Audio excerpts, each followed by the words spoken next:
Hello and welcome. Today we are covering in our tutorial the call center agent thin client application. This is for call center agents through the eMERGE system.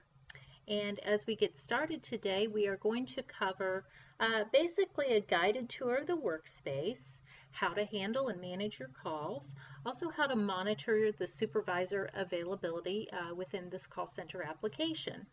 So to begin using your call center agent client with your eMERGE system, your first step will be signing in to the call center client. So from any web browser, simply type callcenter.evolve.cbts.net/call-center. This is a web-based tool, so you can use any web browser, Internet Explorer, Chrome, Firefox, Safari. There's no reason to download or no need to download anything. You should have by this time been given a user ID and password provided to you by your company's system administrator. So you would use that user ID and password to sign in. So then just simply click sign in. Now you may be prompted at this point, if it is a temporary password, to enter a new password of your choosing. The default for the password, it could be alphanumeric, at least 6 digits. So be sure to enter your new password at that point. So here we are, we're logged into the call center application, and as we look at the tool, I'll just take you on a brief tour. Basically, you have your display pane at the top of the screen, and this is for any messages or information that the system wants you to know. Also, your sign in and sign out tools are up here on the right hand side. We're going to take a little bit of a more detailed look at these in just a moment. You have your call console pane here, panel, and which includes active calls, held calls, etc. that will be listed here. You can also dial by entering a phone number or extension, and then just simply click dial from this pane. You also have your conference call view here, so any conference calls that you're on are going to be displayed down here at the bottom of the call console panel. In the middle, you have your directory or your contacts pane. This will list all the directories that are enabled in the system. Some of these you may not want to see all the time, so just a little bit of housekeeping as you get started here. I simply just close out some of these that I don't want to view, that I'm not going to need in the system. As you can see here, I'm sort of closing out and hiding some of this information. To get those panels back, you just simply click on the tools and go to go to view, and then go to directories. Then you can put a checkbox beside of the directories that you want to view. So as you can see here, if you want to click all and bring them all back, just simply click all, and they'll all appear over here in your contacts pane. For now, we're just going to be viewing these in particular. The dashboard section here, this is where you are going to be able to view information about the call center or call centers to which you are assigned.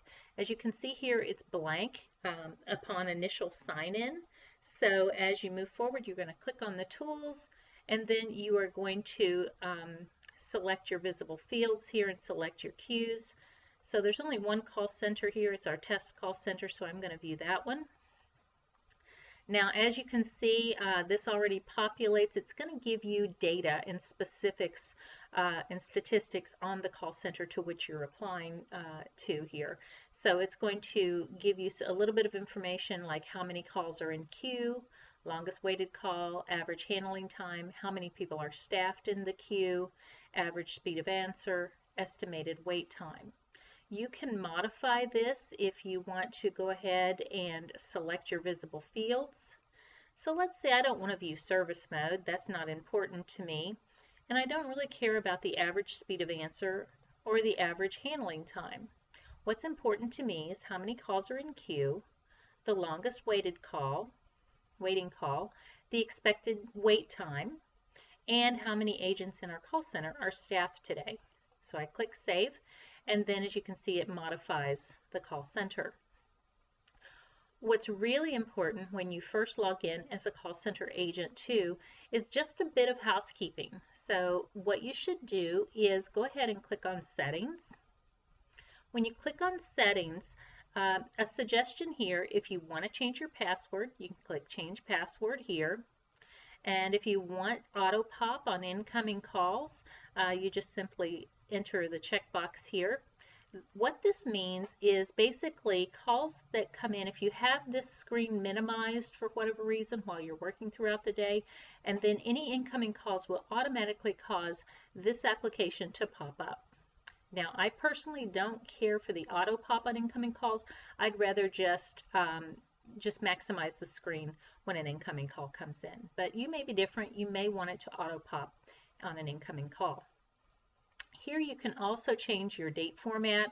It's automatically defaulted to month, day, year. If you prefer, you could do day, month, year here in this field, or you could change your time format. You're automatically defaulted to AM, PM, but if your company's on a 24-hour basis on military time, you could adjust that accordingly. One of the most important things here on this screen is to always save Workspace on sign out.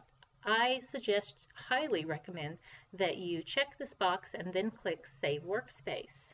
Essentially because all of the settings that you initiate upon login and when you first log in and set up the system the way you want it, then it's going to remain that way each and every time as you log back into the system. So you don't have to keep reinventing your application each and every time you log in.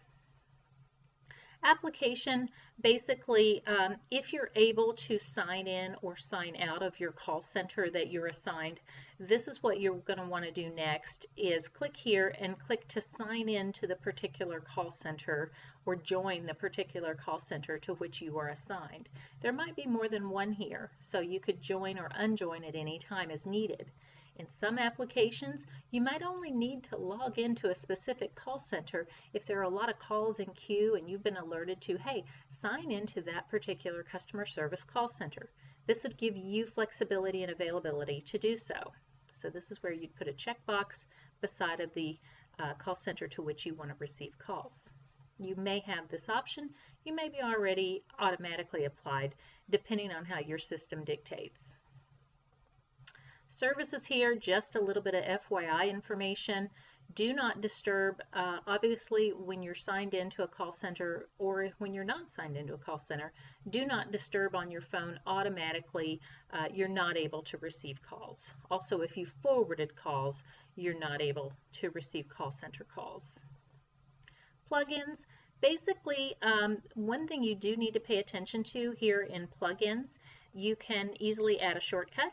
If you click Add Shortcut here, it adds a shortcut to the call center application and puts it onto your desktop. So simply click it and then you're back into the call center. I recommend either adding the shortcut or just saving the call center URL here to your favorites in your browser. Messaging, this is automatic. It's going to automatically default to your email application that you're using for any messages, email application. Reporting, you can set your own reporting thresholds as a call center agent. You're also going to be able to run reports on yourself, and we're going to be able to take a look at that here in just a moment. So let's say for our application for testing here today, our first day of the week starts on Monday. See, that's take effect on our next login. About just give some CBTS, Cincinnati Bell Technology Solutions branding here regarding our call center application. Back to application. Now to get back to our main screen, we simply go over here to the right-hand corner and click Back to Application. Remember how we got there? We clicked Settings to go into our Settings mode. When you click Help, this opens up a PDF format of the full help guide, the full user guide to the call center application. Clicking Sign Out will completely sign you out of the system, or if you close your internet browser, you're also closed out of the system. When you click on Reporting, this gives you an opportunity to run reports on yourself within the system. So you've got a long range of template information here. You might want to run some reports on yourself to see how well you're doing, to average yourself out amongst other agents.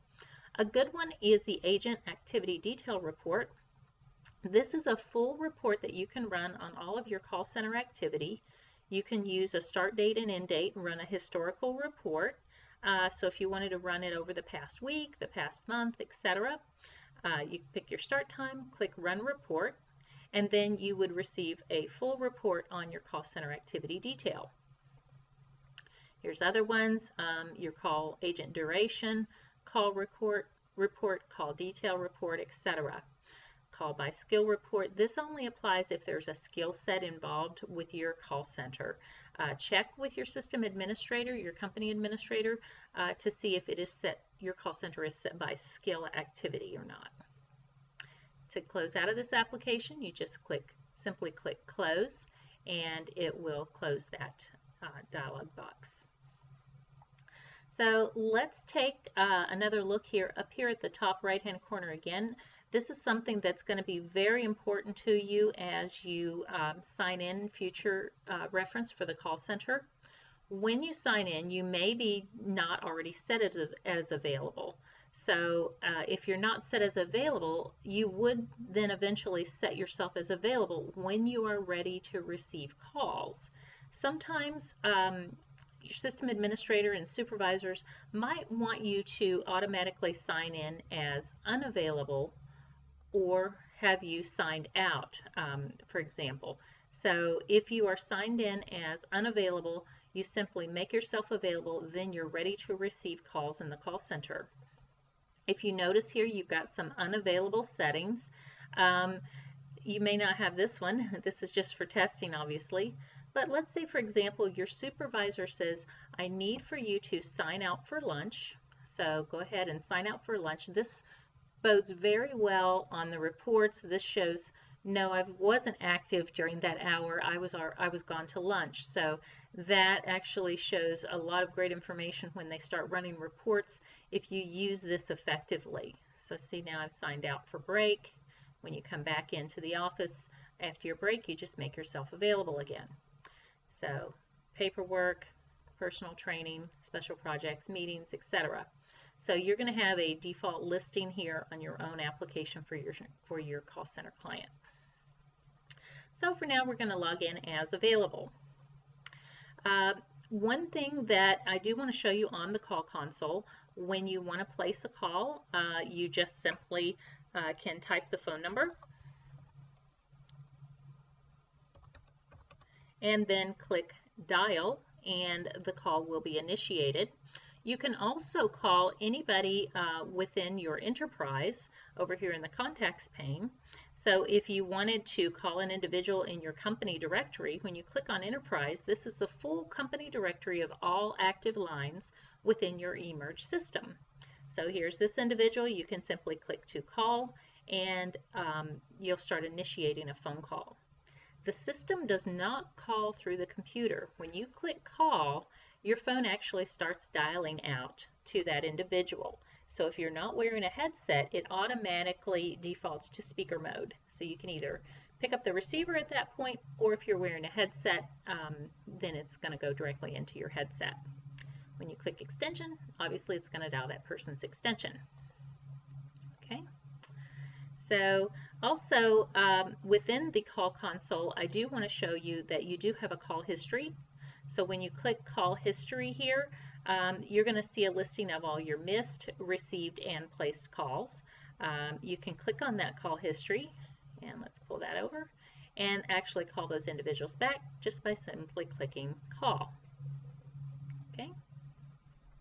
Within your personal directory here, as you're looking under the contacts pane, you can add people to your personal directory simply by clicking on the pencil, clicking add, and clicking and typing the person's name and the phone number.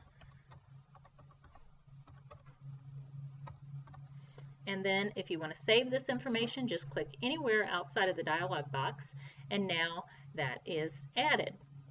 So if you've added somebody and you changed your mind and then you click away, if you notice here you've kind of got a little error message. If you want to delete that information, you just highlight and then click delete and it's gone. And to close out, just hit your X. Now you've got individuals in your personal directory. When you want to dial those individuals, just click call. In the supervisor mode here, you may have supervisors that you would need to reference or to monitor their availability from time to time. So as you notice here, we've got two supervisors. There's nothing activated out of the gate when you get this system under the supervisor field. You would need to go in and activate this mode. Simply by doing that, you just click on the pencil. These are the supervisors that are listed in this call center. So if you want to view the status of both supervisors, you just simply click the call center. Or if you want to just view one of the supervisors' availability, you just click on one of them. Today, let's just click for both of them and then click Save. So now the status of both supervisors are going to appear in the console. You can see here that this supervisor is available and they are ready to call. You can click to call. If you need to escalate a call to this supervisor, basically what escalations mean is it's considered like a consultative transfer or essentially like a conference call or consulted transfer. You may have an application where you might need to escalate a call to a supervisor.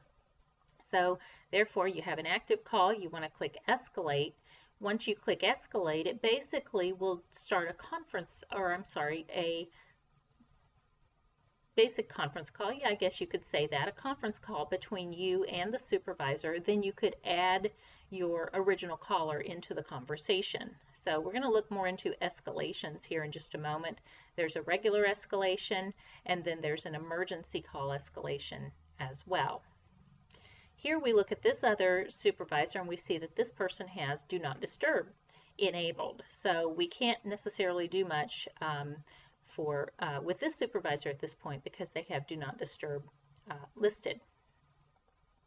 Another option here is the queues, and here you can see the call center to which I am assigned, and I can actually call into this call center.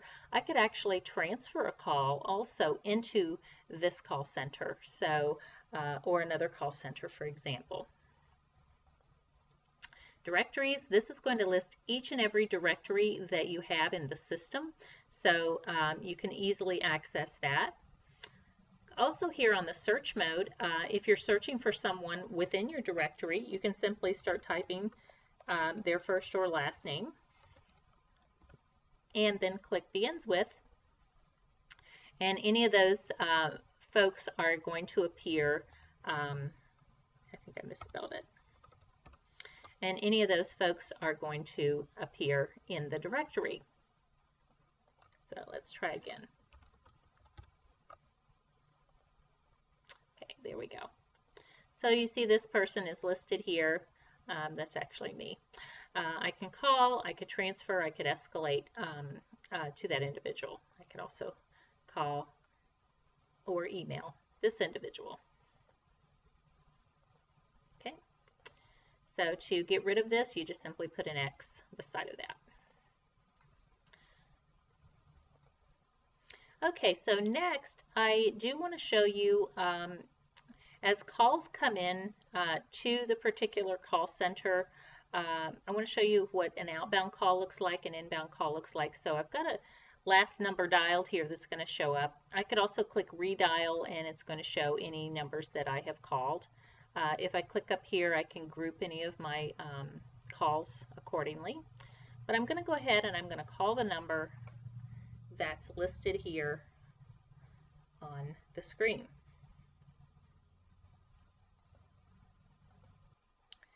And now we have our active call. So what we can do with this caller is we have the opportunity to put this caller on hold. We can end the call. We can also transfer the call if you need to transfer the call to a supervisor perhaps, or escalate the call to a supervisor. If you click Escalate here, This is going to pull the supervisor into the call. Let's say, for example, you need to escalate or emergency escalate. At this point, we're going to go ahead and we can escalate a call just by clicking Escalate. And what it's going to do is it'll initially put your first caller on hold, and then it will open up a call to the supervisor. So let's go ahead and do that.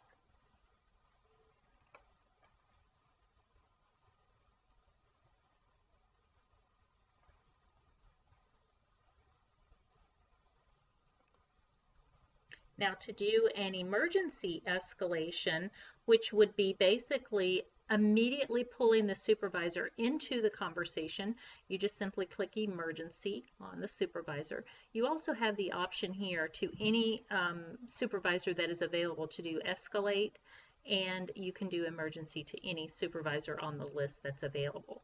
So ideally, you would check with your supervisor before, and your supervisor staff, if they wish for you to use the escalation tool within the call center. Okay. Options that you have on your call, like I said, you can hold and end the call. You could also transfer back to a specific queue by clicking the transfer button here.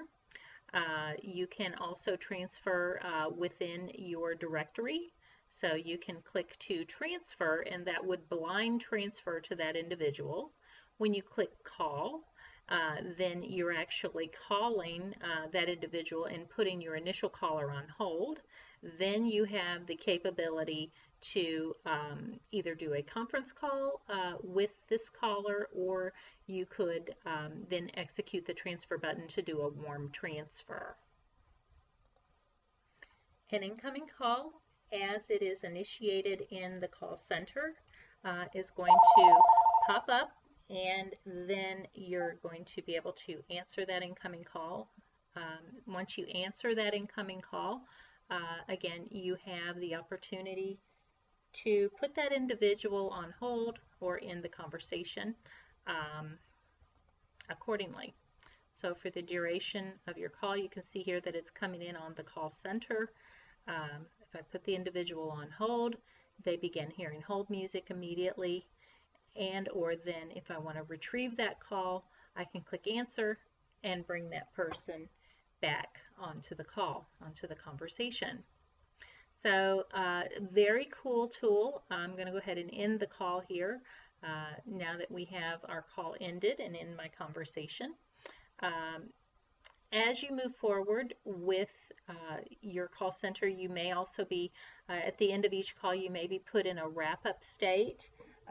Once you're put into a wrap-up state, that might be designated by your call center supervisor or your system administrator, whether it be for 30 seconds or 20 seconds. If you're ready to take another call, you can immediately put yourself back into availability. So let's say you've got your computer work done, you're ready to go ahead and take another call, you see that there's calls in queue, you can quickly go ahead and make yourself available at that point. So this basically concludes our call center agent thin client application. I hope you have enjoyed our tutorial, and if you'd like to look forward to more tutorials, go to cbts.net, and we also thank